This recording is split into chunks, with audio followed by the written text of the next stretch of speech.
Hello guys. A new kid is in town, kind of. If you are working on Windows, but you sometimes said, well, actually it would be cool if I would have some commands that I have on Linux, but I don't have them. Well, guess what? There's a new thing for you.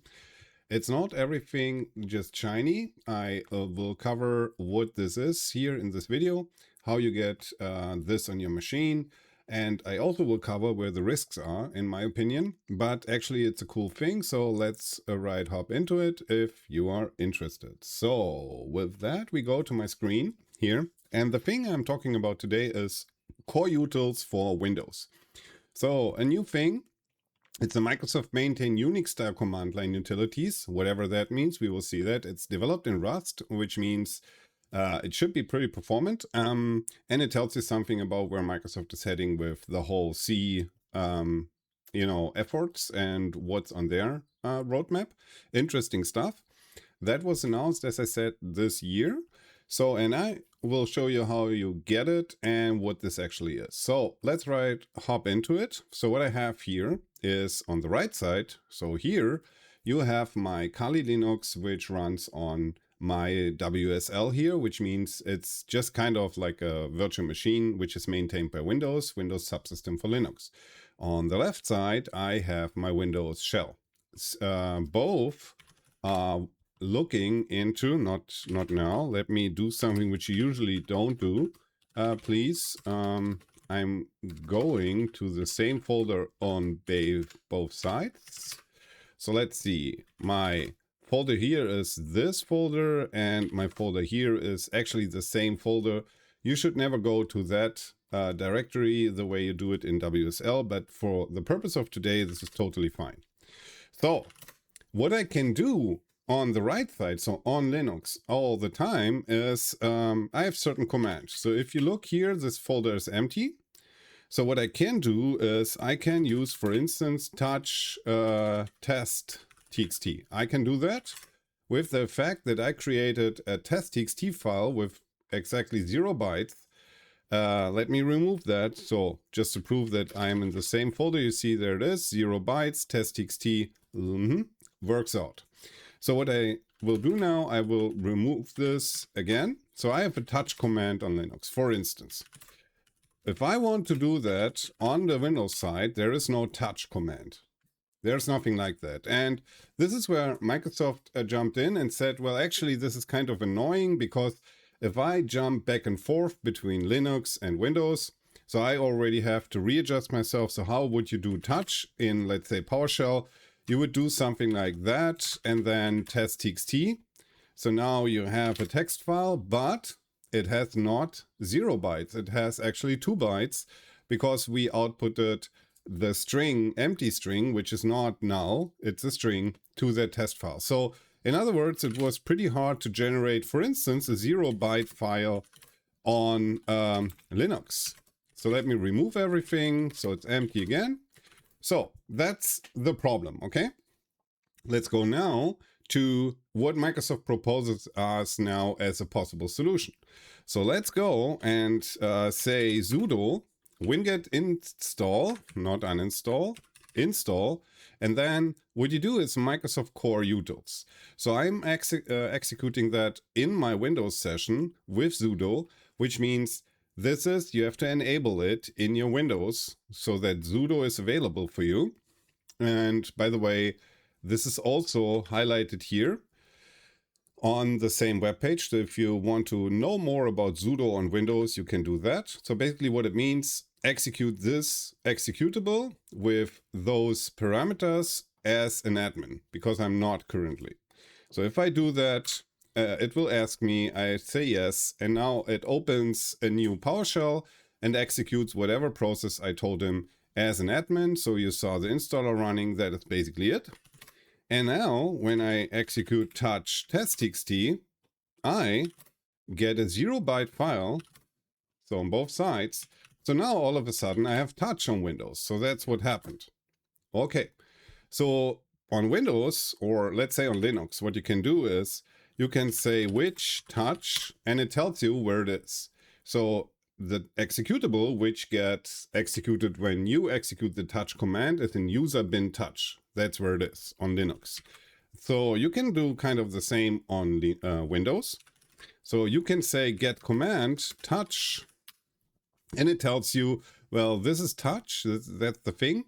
And we can say, give me the source, and this gives you the installation path of the new touch exe, which was not there before I executed this command. So in other words, we can go here and we can tell him, hell, actually give us this, and what you get is actually the executables that were installed by the new Coreutils. This is what we actually installed, and here you see which commands are coming in. So talking of this, we have a lot of stuff, like for instance Arch exe. So what is Arch doing?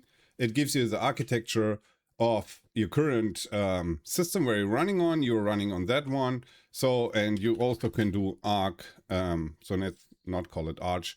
Let's call it actually arc.help. And this gives you some options. So this is a pretty simple command. So you can, for instance, say uptime now, as you could say here.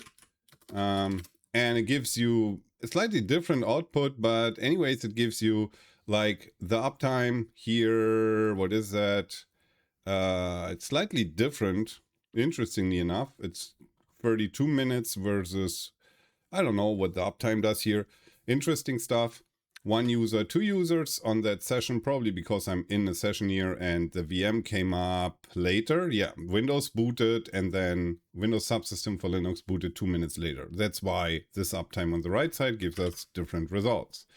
So we have a bunch of interesting commands, and let's explore some of them. Okay, obviously I cannot do everything here, but the one that's pretty interesting is what you always could do on Linux is something like give me hello, the string, pass it to base 64, I think, and then it gave you the base 64 of the string hello.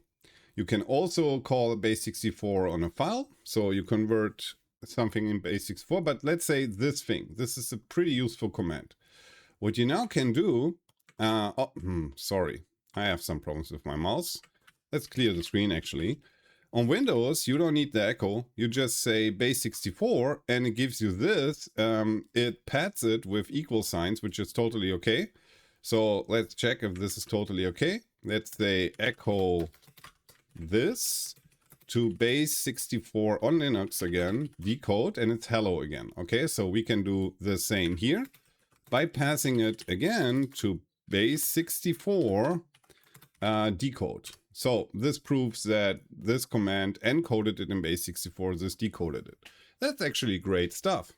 Another cool command that was always missing on the Windows side, and this is actually pretty cool.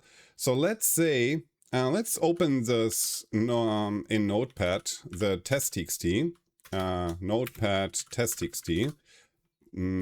Yeah, if I can type. So here it is. That's my test.txt file. Great stuff in this folder. So what I can do now is, let's say I have 1 and 2 and 3 as lines here. So what you always could do is cat text.txt, right? So that gives you 1, 2, 3. Now, if you reverse the name cat and you spell it test.txt, it gives you the same. Interestingly enough, he's getting some problem here on the enter. That's also interesting. I don't know why this happened. Maybe it is because of, because of this here, I guess. CRLF, probably not the thing that this one likes. I don't know exactly. But let me see if I can fix this. Can we open this in VS Code? The text.txt. Here you go. Oh, I have a lot of stuff open. Let's close one. Don't save. So what we have here is now the test.txt, and let me bring this a little bit under control. And what we can do is we can do LF and save it again. And let's try if tag is now, no, tag is not happy, not at all. I don't know why tag is not getting, now it gets it. Let's remove this thing again. No, interesting. Tag is not having it, the enter is not correctly interpreted. So it might be a bug. I'm not sure. Might be by design. What about this one? Tag test txt. It's the same thing. So I'm not sure why the second enter is taken, the first one is not. What happens if I add more lines? Let's say this one, tag again. So only the first one is not having it, maybe by design. I don't know tag as well as I should, obviously. But interesting enough, we now have the exact same experience as we have on the right side, meaning Linux, now on Windows, which is not bad. Another interesting thing is the tail. So here you go. Tail wasn't there before of that in an easy way under Windows. So I show you the option that works. So what this is, use polling, I explain that later. -n is number of lines to take, and then the file test.txt. It gives you 5 and 6. Let's go here and update this to 7. Okay, and then it says, interesting enough, tail has been replaced. So people get confused here. What is happening? So what actually is happening is that you now understand that when any tool like Visual Studio Code or whatever is saving a file, what it's actually doing in PowerShell terms, let's see, eCodingCU. So here is my file. So what it actually does is something like set content test. I'm not sure. I think is that. Do we have something like append? I'm not sure. But I think what it does is something like, what is it? 8 test.txt, and it gives you, has been replaced. So if you do this, it actually under Windows replaces whatever is there. So that's what this thing tells you. So now what we can do under PowerShell, we can say add content test.txt, and we can add line 9. What actually will happen, as you can see here, you're taming it down, saying, well, actually don't replace the file, but actually please add lines actually to the existing file. So what it means, if you do it with add content under PowerShell, is don't remove the file and override it, which forces tail to see this. So now you have this option. So where can you use it? When you want to watch a file in one of your terminals, like I do here, top file, I just want to see if something happens, like a log file, for instance, or whatever. This was always pretty painful. And now you can do that with tail if you have the utils installed. Okay, great stuff. Let me close some terminals here that we can concentrate, because I want to talk about some of the caveats that come with this. So as soon as you installed the Coreutils, what happens in order to make it work naturally is that your PowerShell profile needs to be edited by this thing. So if you look up the profile, and I have a pretty huge one, what these utilities do, they add this section from here to, I think, where is it? Wrap arguments to here. So it gives you, how many lines is this selection? I'm not even sure. Let me generate a new file. And this is 200 files of PowerShell code is added to your PowerShell profile. The good news is, and I will show that later, if you uninstall the Coreutils, it will be removed. What you should not do is, you should not put anything, I think, below this section. Maybe they find this. I think they find the string. So what you should not do, you should not add anything inside of this code blocks. So what is happening here? I did not inspect everything, but what I can tell you is they solve a problem here. Okay, so the problem being, let me see, CP, what is that? Get alias CP. Under PowerShell, CP is an alias, or was an alias, to the PowerShell command copy item. Okay. What if I now search, this is copy item, but what happens if I'm not even sure. What happens if I do CP help? Nothing. So what it means is I am not finding the CP. Let me see. ls So what happens is the CP.exe, which comes with the Coreutils, is not found because I'm not even sure. Do I have an alias here? Do I have it or not? So here it is, and I don't have an alias. So CP, for instance, isn't reachable for some reason. Maybe I need a new PowerShell session. Let me do this real quick. Let me open a new PowerShell session and do this, and now it works. Yeah. So what happens, that's what I wanted to show. The reason that this didn't work before was I installed that in that PowerShell session, so whatever was in that profile was not executed. So my next PowerShell session actually will work.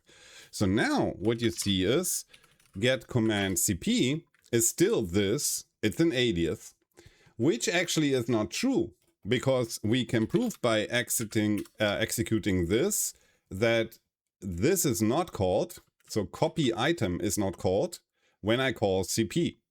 So what it means, my PowerShell session is now kind of broken. It's working, but it's kind of weird now.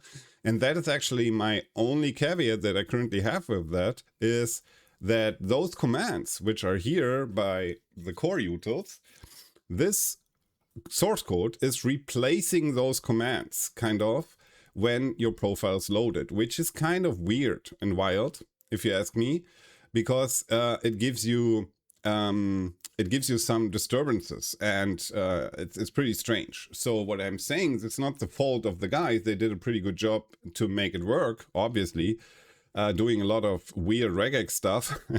And I totally get it. Good commands everywhere, so I like it. But I just want to say, you might be very, very cautious using the Coreutils, because if you do that on your working machine, and you start to write, let's say, PowerShell scripts and whatever, they might depend on the fact that you have Coreutils installed on your machines. Not a good idea.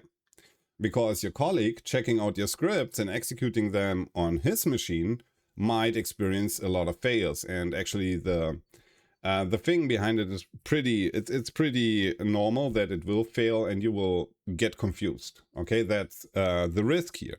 So anyways, the last thing I want to show is the uninstall. Let's do that with sudo again. So if I execute this, again, he asks me for permission. He does his job pretty quick, uninstalls it. My profile, however, is immediately cleared again. So it's out of my profile. That's nice. Thank you for that, Microsoft. Pretty nice install, I have to say. And to prove it, there is, I think, not even the folder is gone. That's it. And now if I do cp --help, it's gone because there is no help parameter on that. Let me bring up my face again. So that's what I wanted to talk about. I think that was a good pick from the build conference. I like what they did. It has some caveats, and you should check it out, the new tools, if you constantly find yourself jumping between Linux and PowerShell. But as I said, be very careful to keep in mind that you have it installed on your machine, and you always be sure not to share scripts which rely on that without telling the people you share it with. Okay, that was it. Have a nice one. See you next time.